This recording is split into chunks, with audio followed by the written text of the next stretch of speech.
만년샤스, 방정환 글, 김세현 그림. 생물 시간이었는데요. 선생님이 들어오셔서 질문했습니다. 이 없는 동물이 무엇인지 아는가? 두 번씩이나 물었는데 손든 학생이 없었어요. 벼랑간 한 학생이 손을 번쩍 들었습니다. 장남인가? 말해봐. 이 없는 동물은 늙은 영감입니다. 예끼! 선생님이 소리를 꽥 지르시고 온 반 학생들은 깔깔거리고 웃었어요. 이가 없는 동물이 있나요? 네, 빈치류 동물을 말하는 것이죠. 나무늘보, 개미핥기 이런 걸 물으셨는데 늙은 영감이라고 대답하니까 선생님도 소리 지르시고 애들도 웃었네요. 얘만 손 들었어요, 다들. 지금 눈이 좀 이렇게 쌓인 걸 보니까 겨울인 것 같고요. 교실 이런 거, 난로 피고 이런 거 보니까 오래된 것 같죠? 20년대 한국사입니다. 도덕 시간에는 선생님이 성냥 한 개 비부를 잘못해서 한 동네 30여 집이 불에 탔다. 성냥 단 한 갭이라도 무섭게 알고 주의해야 한다. 이렇게 열심히 가르쳐주고 나가셨어요. 그런데 채 교실문 밖을 나가시기 전에 한 방울씩 떨어진 빗물이 모이고 모여 큰 홍수가 나는 것이니 누구든지 콧물 한 방울이라도 무섭게 알고 주의에 걸려야 하느니라 이러면서 선생님의 그 말씀하신 거를 패러디 해가지고 이렇게 그 성대모사까지 하면서 이렇게 했네요. 한창남이 그랬죠. 누구냐? 창남이가 또 그랬지? 이러면서도 선생님이 막 선생님도 웃고 나가시고 애들도 킬킬거리고. 근데 보니까 이렇게 여기 귀엽네. 엉덩이도 귀우고 소매끝도 귀여웠어요. 창남이가 좀 가난한 것 같아요. 고등 보통학교 1학년인데요. 한창남이에요. 근데 반에서 제일 인기가 좋아요. 왜냐하면요. 굉장히 시원스럽고 유쾌한 성격을 가졌기 때문이에요. 그때 당시 조선시대에 안창남, 조선의 하늘을 난 비행사 안창남. 그래서 이름이 똑같아서요. 별명이 비행사예요. 여기 보면 뭐 이렇게 탈모증도 있고 전체적으로 분위기도 그렇고요. 가방이 없어요. 지금 배낭이 아니고 다리에 책 보잖아요. 보자기로 책을 싸가지고 다니고. 창남이 모자가 다 해졌네요. 보니까 일본 기모노 있고요. 저 일본 히라카나, 가나 있네요. 일제시대예요. 지금 목조 건물들도 이렇게 있죠.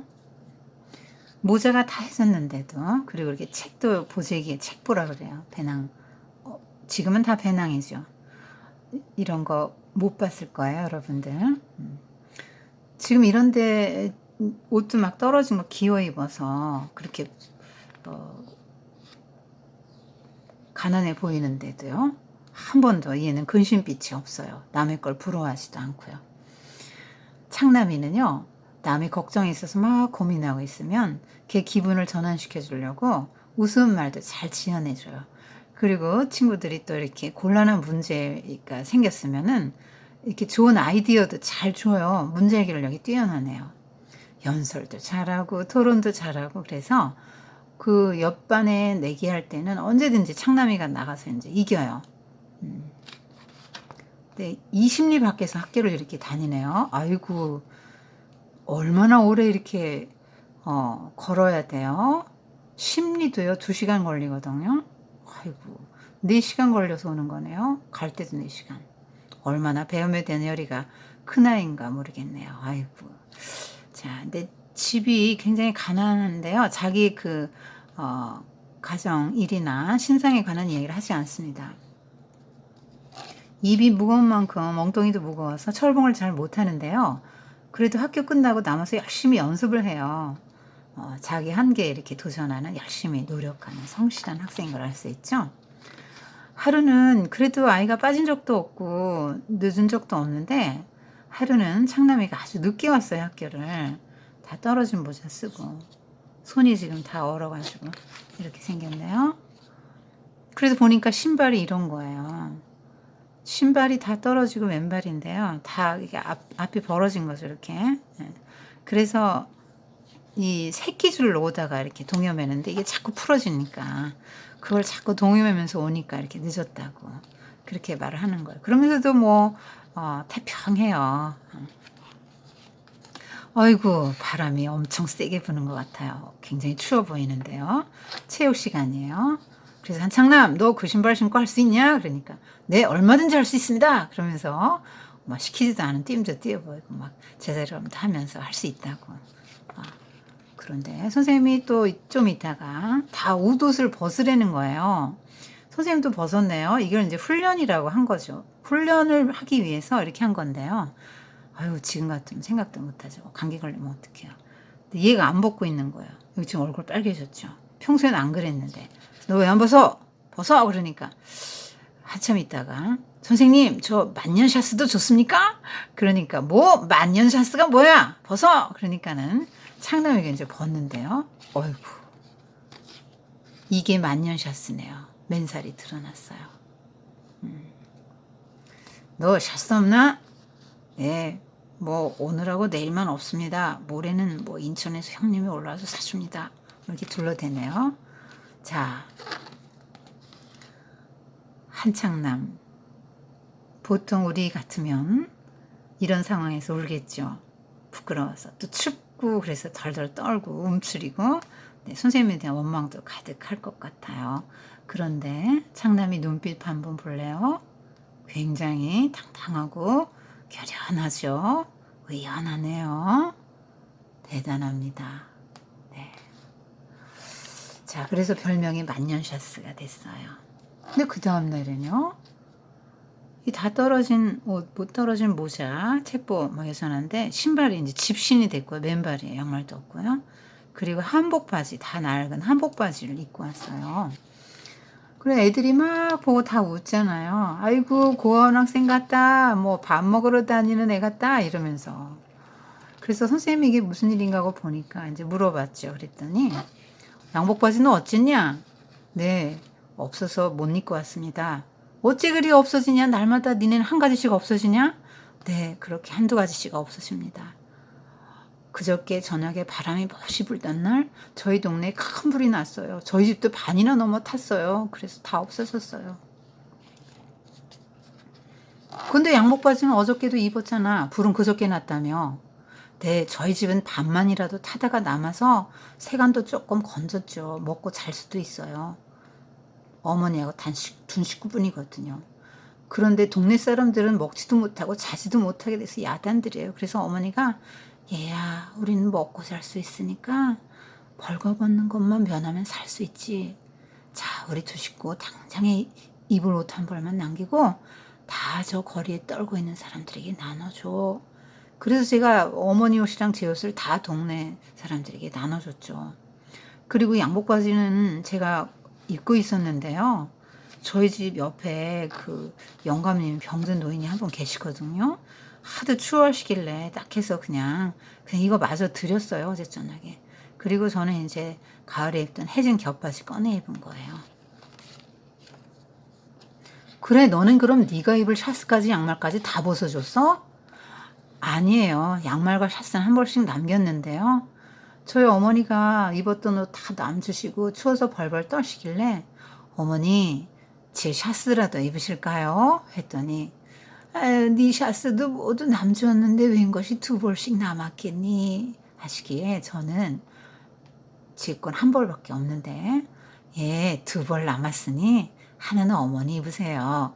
그리고는 자기 입었던 걸 벗어서 엄마에게 드렸어요. 아유 네가 먼 길 학교 가려면 추울 텐데 둘을 포개 입을 걸 그랬지. 그러면서 이제 엄마는 받으셨는데 발이 막 시렵다 하시면서 이야 창남아 양말도 두 켤레 있느냐 하시기에 한 켤레였지만 예 두 켤레입니다. 하나는 어머니 신으시죠 하고는 거짓말을 하고 자기 신었던 양말을 엄마한테 벗겨드린 거예요. 아침에 학교 가는데 이야 오늘같이 추운 날 샤스를 하나만 입어서 얼마나 춥까 양말 잘 신고 가라 그러시길래 맨몸 맨발이면서도 예 어머니 샤스도 잘 입고 양말도 잘 신었으니까 춥진 않습니다 하고 속이고 왔어요. 저는 거짓말쟁이가 됐습니다. 창남이가 이렇게 말해요. 그래서 다들 숙연해지고 눈물이 걸썽걸썽해집니다. 그래, 네가 거짓말 하더라도 어머니가 왜 네 벌거벗은 가슴과 양말 없이 맨발로 집 신시는 거를 못 보셨냐? 아, 선생님, 저희 어머니는 제가 8살 되던 해에 눈이 멀으셔서 보지를 못하고 사신답니다. 훌쩍훌쩍 울고요. 창남이의 집신 위에도 눈물이 툭툭 떨어지네요. 네. 아무리 쾌활해 보여도 속에는 아픔과 눈물과 부끄러움과 그런 가난으로 인한 고통이 있네요. 8살 때 엄마가 눈이 멀으셨어요. 그러면은 아빠도 없고 둘이 사는데 밥도 다 창남이가 하겠네. 집 청소도 창남이가 하겠네. 자기도 없는데 자기 거를 벗어서 엄마 드리고 자기 거 딱 하나 남은 바지를 병든 할아버지 드렸네. 어우, 마음도 너무 착해요. 우리 창남이 박수 쳐주고 싶어요. 그리고 어려움 중에도 이렇게 당당하고 친구들 막 이렇게 웃기게 재미난 얘기도 해주고 이렇게 하나도 현실에 주눅도 들지도 않고 부끄러워하지도 않고 남부러워하지도 않고 또 이렇게 막 너무 결핍 상황이면 범죄에 남의 훔치고 그럴 텐데 그런 것도 안 하고 정말 반듯하게 현하게 잘 컸네요. 이렇게 열심히 노력하고요. 굉장히 이 표정이 얼마나 당당해요. 자, 이 책이 방정환이 썼는데요. 우리가 그 문학 작품을 잘 이해하기 위해서는 작가를 조금 이해하고 시대를 이해하면 좀 더 이해가 잘 될 수 있습니다. 그 방정환은 1920년 그 문예동인지 개벽지에 어린이 노래라는 동시를 소개하면서 어린이라는 용어를 처음으로 사용한 사람이에요. 그러니까 어린이, 젊은이, 늙은이 이렇게 약간 존중의 뜻을 담아서 대등하게 사용할 수 있는 그 용어를 만든 거죠. 그리고 1922년 5월 5일에 어린이날을 정하기도 했어요. 당시 그 유교 문화가 지배하던 때라서요. 유교 문화는 가부장적이잖아요. 네. 그래서 나이 많은 사람이 제일 중요하고요. 나이 어린 아이들은 별로 존중받지 못했죠. 천시당하고 억압받았죠. 그런 시대에 어린이 인권을 생각했다니 정말 시대를 앞서간 훌륭한 사람이죠. 어린이에게도 존댓말 쓰자 이런 캠페인도 벌였어요. 그리고 이 사람은 이제 33세에 세상을 떠났는데요. 어린이 두고 가니 잘 부탁한다 이런 유언을 남겼다고 해요. 어린이 잡지 월간지도 창간하게 됐고요. 그 다음에 또 어린이들을 위해서 동화 구연도 1000회 이상을 했다 그래요. 그래서 작가는 어린이를 굉장히 사랑하는 사람인데 만년샤스 주인공도 굉장히 쾌활하고 씩씩한 소년으로 나왔잖아요. 네, 그런 어린이가 미래의 희망이니까요. 창남이 같은 태도로 현실의 고난을 잘 이겨내자고 이런 주인공을 제시한 것 같아요. 이 책은 아까도 봤지만 이런 장면들은 이제 20년대 그 일제 강점기죠. 일제에는 모든 걸 수탈당했기 때문에 대부분 이제 창남이처럼 가난할 수밖에 없어요. 그래서 만년샤스 이 맨살이 나왔는데요. 이 모습은 그 가난해진 그러니까 일제가 다 수탈해 가서 가난해진 조선의 현실을 적나라하게 보여주는 거예요. 근데 이렇게 어쩌면 이렇게 당당하고 의연해요. 어른보다 낫잖아요. 그런데 이제 작가가 어떤 마음을 가지고 이런 소년을 내세웠을까요?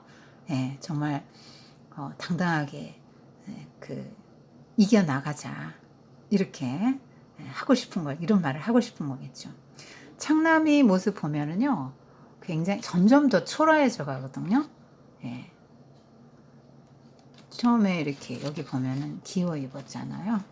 그리고 이렇게 모자도 날고 그 다음에 이제 신발에 맨살 한복 맨발에 집신에 다 뚫어진 한복 겨우빠지. 네.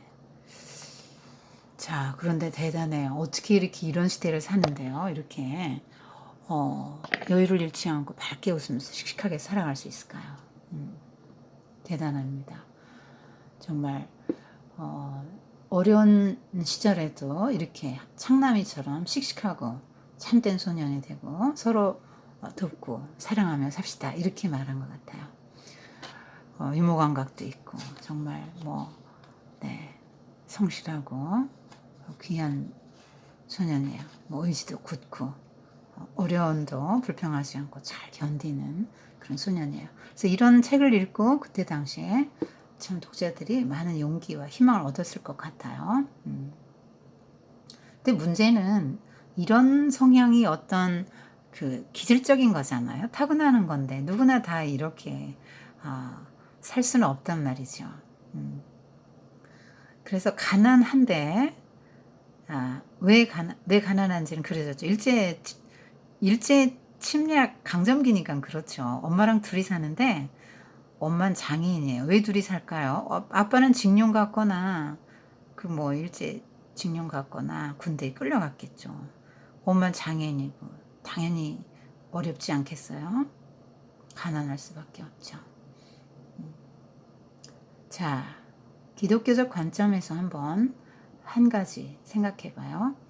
이 책은 가난의 문제에 대한 어떤 그 답을 제시하지 못했어요. 구원을 제시하지 못했는데요. 성경은 그 가난에 대한 해결책을 제시해주고 있습니다. 자, 가난은 지금 지금 창남이는 정신적으로는 부유해요. 힘이 있어요. 이 고난을 이겨낼 힘이 있고요. 물질적으로만 가난한 거예요. 그런데 이제 우리가 이제 물질의 가난도 있을 수 있고요. 정신의 가난도 있을 수 있고요. 영혼의 가난도 있을 수 있는데요. 네. 영혼의 가난은 오히려 장려할 만한 것이죠. 저는 하나님 앞에 내세울 게 아무것도 없습니다. 그런 태도거든요. 하나님, 저를 도와주지 않으면 저는 살 수가 없어요. 이런 그 가난한 심령. 팔복, 예수님 말씀하신 팔복 중에 첫째가 능복이죠. 자, 무엇으로 우리가 이렇게 창남이처럼 당당하게 살아갈 수 있을까요? 네, 세상은 가난한 게 부끄러운 건데요. 성경은 뭐라고 말합니까? 부끄러운 것은 죄지 가난이 아니죠. 가난은 오히려 하나님을 찾게 된다는 점에서 이제 오히려 축복이 될 수가 있어요. 하나님 보시기에 가난과 사람 보기에 가난은 좀 달라요. 그 요한계시록에 보면 소아시아 7교회 그 요한이 편지를 보내는데요. 그 중에 서머나 교회 교인들에게 주님께서 이렇게 말씀하세요. 내가 내 환난과 궁핍을 알거니와 실상은 내가 부유한 자다. 그러니까 주님 보시기에는 물질적으로는 가난한데 정말 박해를 능히 견뎌낼 만큼 믿음에 부유한 사람은 너는 정말 부유하다. 이렇게 말하는 거죠. 라오디게아 교인들은 또 이렇게 주님이 말씀하세요. 네가 말하기를 나는 부자라 부유하여 부족한 것이 없다. 하지만 네 곤고한 것과 가련한 것과 가난한 것과 눈먼 것과 벌거벗은 것을 알지 못하는 것 이렇게 말씀하세요. 그러니까 이 도시는 굉장히 부유한 도시인데요. 주님은 너희들은 오히려 가난하다 이렇게 말씀하세요. 그러니까 주님 보시기에 부유한 자는 겉보기에 돈 많은 사람이 아니고요. 정금 같은 믿음으로 어떤 고난이든지 잘 기쁨으로 감당하고요. 네, 영적인 눈이 떠져서 하나님 나라의 부유함을 볼 수 있는 자예요. 그리고 믿음으로 그래서 이 땅에서부터 누릴 수 있는 자가 부자입니다. 창남이는 정말 가난하면서 당당해요. 하나님도 안 믿는데 당당하죠. 어디서 이렇게 이 당당함이 나올 수 있었을까요? 일제는 물러가고 곧 우리는 주권을 되찾게 될 것이다 하는 그 희망 때문이죠. 여기 지금 이 장면이 굉장히 인상적이에요. 선생님 얼마나 당당한지 모르겠어요. 희망 때문에 그래요. 근데 사실 희망은요 기대와 바람이죠. 될 수도 있고 안 될 수도 있어요. 근데 그리스도인은 희망이 아니라 소망이 있죠. 어떤 차이가 있나요? 네, 반드시 주님께서 성경에 언약한 것을 이루어 주시는 게 소망. 그걸 믿고 바라고 기다리는 게 소망이죠. 그래서 우리는 기독교인들은요, 희망이 아니라 이렇게 소망을 갖고 살아갑니다. 이 땅에서는 비록 가진 거 없고 정말 이렇게 창나미처럼 가난하다 할지라도 세상에서 이렇게 가난으로 인해서 어려움을 겪고 마음과 몸의 어려움을 겪고 이렇게 눈물을 흘리면서 살아가더라도요, 하나님 한 분 인해서 하나님 주신 약속이 이루어질 것을 믿는 믿음을 가진 사람은 부유한 사람인 것이죠.